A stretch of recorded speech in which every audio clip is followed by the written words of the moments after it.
अपना पीएफ निकालना हमेशा एक हेडेक होता है। एचआर के चक्कर, पोर्टल के एरर्स और हफ्तों का वेट। अब ईपीएफओ कह रहा है कि पीएफ का पैसा जल्द ही एटीएम या यूपीआई से भी निकलेगा, पर सच ये है कि अभी तक वो फीचर लाइव नहीं हुआ। तो आज हम डाइसेक्ट करेंगे कि असल में क्या चेंज हुआ है, क्या ये सिर्फ एक अनाउंसमेंट है और इसके पीछे का बैकएंड एक्चुअली में काम कैसे करता है। 8 जुलाई को लेबर मिनिस्टर ने स्टेज पे आके अनाउंस किया कि ईपीएफओ ने अपने हिस्ट्री का सबसे बड़ा डाटाबेस माइग्रेशन कंप्लीट कर लिया है। इसका नाम है साइट्स 2.01, यानी कि सेंट्रलाइज्ड आईटी अनेबल सर्विसेज। इस वजह से पिछले कुछ हफ्तों से पोर्टल स्लो या डाउन चल रहा था और लोग सोच रहे थे कि सरकारी सिस्टम फिर से अटक चुका है, पर बैकएंड में एक्चुअली ईपीएफओ अपना पूरा बैकएंड आर्किटेक्चर रीबिल्ड कर रहा था। तो चलो इंजीनियर की तरह डाइसेक्ट करते हैं। पहले ओल्ड सिस्टम समझते हैं, क्योंकि इसके बिना नया सिस्टम समझ में नहीं आएगा। ईपीएफओ का पुराना सेटअप एक डिसेंट्रलाइज्ड आर्किटेक्चर था, मतलब हर रीजन का अपना एक अलग डेटाबेस। अगर आपने बेंगलोर में जॉब की थी तो आपका डाटा बेंगलोर के रीजनल सर्वर पे सेव होता था। फिर आप दिल्ली शिफ्ट हुए तो दिल्ली सर्वर को बेंगलोर सर्वर से आपका डाटा मैन्युअली मांगना पड़ता था। लेकिन कैसे? ज्यादातर पेपर वर्क और एम्प्लॉयर के डिजिटल सिग्नेचर की वजह से, और इसी कारण से पीएफ सेटल होने में हफ्तों लग जाते थे। अब ये कोई छोटी माइग्रेशन नहीं थी। गवर्नमेंट के अपने डाटा के अकॉर्डिंग ईपीएफओ ने 120 से भी ज्यादा अलग अलग रीजनल्स के डाटाबेस सर्वर को माइग्रेट करके एक सिंगल नेशनल डाटाबेस बना दिया है, जिसमें कि 34 करोड़ मेंबर्स के अकाउंट है, यानी कि कुछ देश की पॉपुलेशन से भी ज्यादा। तो ये एक स्टार्टअप का डाटाबेस माइग्रेशन नहीं है कि तुम वीकेंड पे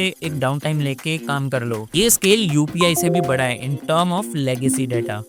ये वही ट्रांजिशन है जो इंडियन बैंक्स ने 2000s में की थी, जब पासबुक सिर्फ होम ब्रांच पे काम करता था। उससे अब कोर ब्रांचिंग सिस्टम तक, जहां आप किसी भी ब्रांच में जाकर अपना काम इजीली करवा सकते हो। ईपीएफओ ने बिल्कुल वही जंप मारा है, 70 साल पुराने ब्रांच लॉक सिस्टम से एक मॉडर्न एनीवेयर एक्सेस सिस्टम तक। अब थोड़ा टेक्निकल, ऐसी माइग्रेशन में डाउन टाइम क्यों जरूरी होता है? क्योंकि जब हम 34 करोड़ डाटा रिकॉर्ड्स को एक नए स्कीमा में मूव करते हैं तो नए और पुराने सिस्टम को हम कंटिन्यूअस लाइफ नहीं रख सकते। इसमें डाटा मिसमैच और डुप्लीकेट एंट्रीज का रिस्क रहता है। इसलिए ईपीएफओ ने पूरा सिस्टम ऑफलाइन करके एक कंट्रोल कट ओवर किया, मतलब एक फिक्स विंडो में सारा डाटा माइग्रेट करो, वेरीफाई करो और नए सिस्टम को ऑन करो। इसी वजह से लोगों को डाउन टाइम दिखा। बाहर से लग रहा था कि ये कोई बैकएंड का इशू है, बट ये एक प्लान्ड हाई स्टेक्स माइग्रेशन था। तो रिजल्ट क्या मिला? तो अब आपका यूएएन एक सेंट्रल आइडेंटिटी बन चुका है। आप इंडिया में कहीं भी हो, कोई भी ऑथराइज्ड ईपीएफओ ऑफिस आपकी रिक्वेस्ट को प्रोसेस कर सकता है। अब आपको अपने रीजनल ऑफिस का वेट नहीं करना पड़ता। अब बात करते हैं उस फीचर की जो एक्चुअली में अभी लाइव है, ऑटो सेटलमेंट।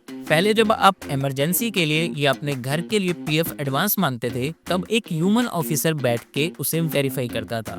तो अमाउंट जितनी बड़ी होती थी, स्क्रूटनी उतनी ज्यादा। रिजल्ट 15 से 20 दिन का भी, और कभी कभी तो उससे भी ज्यादा। गवर्नमेंट ने कंफर्म किया है कि ऑटो सेटलमेंट की लिमिट 1 लाख से बढ़ाकर 5 लाख कर दी गई है, उन मेंबर्स के लिए जिनका केवाईसी फुल कंप्लायंट है। मतलब अगर आपका आधार, पैन, यूएएन और अकाउंट डिटेल्स सब मैच करते हैं तो सिस्टम बिना किसी मैनुअल ऑफिसर के रूल बेस्ड तरीके से क्लेम को ऑटो अप्रूव कर देता है। ईपीएफओ खुद कह रहा है कि टारगेट 3 दिन के अंदर सेटलमेंट है। और एक चीज जो मेरे को इंजीनियर के पर्सपेक्टिव से काफी स्मार्ट लगी, पहले पार्शियल विड्रॉल के 13 अलग अलग कैटेगरीज थे, मेडिकल, मैरिज, हाउसिंग, एजुकेशन, अलग अलग, और सबके अलग अलग रूल्स। ईपीएफओ ने इनको सिंप्लीफाई करके 3 ब्रॉड अलग अलग कैटेगरीज में डाल दी है, एसेंशियल नीड, हाउसिंग नीड्स और special circumstances. Classic system design है, जब रूल्स कॉम्प्लेक्स हो जाते हैं उनको कंसोलिडेट और बकेट करो ताकि ऑटोमेशन पॉसिबल हो जाए। अब 13 एज केसेस के लिए अलग अलग एल्गोरिदम नहीं लिख सकते इजीली, लेकिन 3 बकेट्स के लिए लिख सकते हो। एक लिमिट याद रखना, चाहे जितना भी ऑटोमेटेड हो जाए, आप अपने पीएफ कॉर्पस को सिर्फ 75% ही विड्रॉ कर सकते हो, वो भी एलिजिबल केसेस में। पूरा पैसा निकालना अब भी रिटायरमेंट या 2 महीने की अनएम्प्लॉयमेंट में ही पॉसिबल है। अब आते हैं हेडलाइन पे जो सबसे ज्यादा वायरल हो रही है, तो पैसा यूपीआई और एटीएम से निकलेगा। भाई सीधा बोलता हूँ, ये फीचर अभी लाइव नहीं है। मल्टीपल रिपोर्ट्स ईपीएफओ से जुड़ी कमेंट्री कह रहे हैं कि यूपीआई बेस्ड ऑल अनाउंस्ड है, टेस्टिंग हो चुकी है, पर पब्लिक लॉन्च डेट अभी अनाउंस नहीं है। अगर तुम्हें अभी कोई बोल रहा है कि यूपीआई से पीएफ का पैसा निकल सकता है, तो वो आपको गलत इन्फॉर्मेशन दे रहा है। पर देखो, ये सिर्फ हवा में बात नहीं है, ये आर्किटेक्चुअली पॉसिबल है, क्योंकि डाटाबेस अब सेंट्रलाइज्ड है। ईपीएफओ एनपीसीआई के साथ इंटीग्रेशन बिल्ड कर सकता है। इसी वजह से रोड मैप में यूपीआई लिंक्ड विड्रॉल और ईपीएफ लिंक्ड एटीएम कार्ड दोनों मेंशन हुए हैं। तो जब ये लाइव होगा तो एक्सपेक्टेड शेप कुछ ऐसा होगा। आपको एक पीएफ लिंक्ड एटीएम कार्ड मिलेगा और यूपीआई एप्स के थ्रू आप अपना एलिजिबल बैलेंस चेक और विड्रॉ कर पाओगे। और याद रखना 2 चीजें,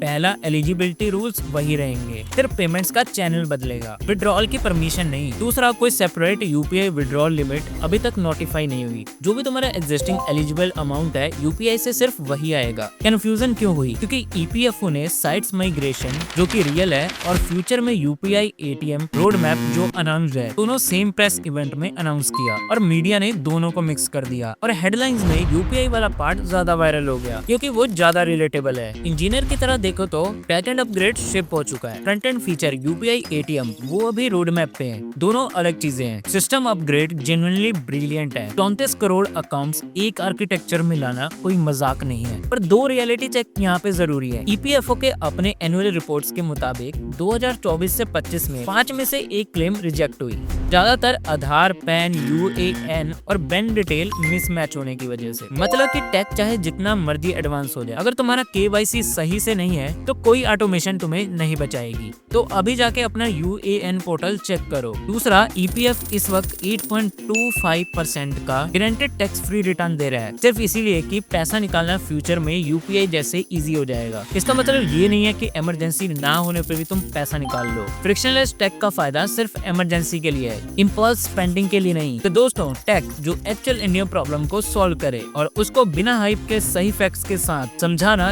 यही इस चैनल का काम है। अगर ये सिस्टम डीप डाइव आपको पसंद आया तो दोस्तों के साथ इसे शेयर करो और सब्सक्राइब जरूर करना। जब यूपीआई एटीएम वाला फीचर लाइव होगा तो इसी चैनल पे उसका भी डीप डाइव आएगा। तो मिलते हैं नेक्स्ट वीडियो में। जय हिंद, जय भारत।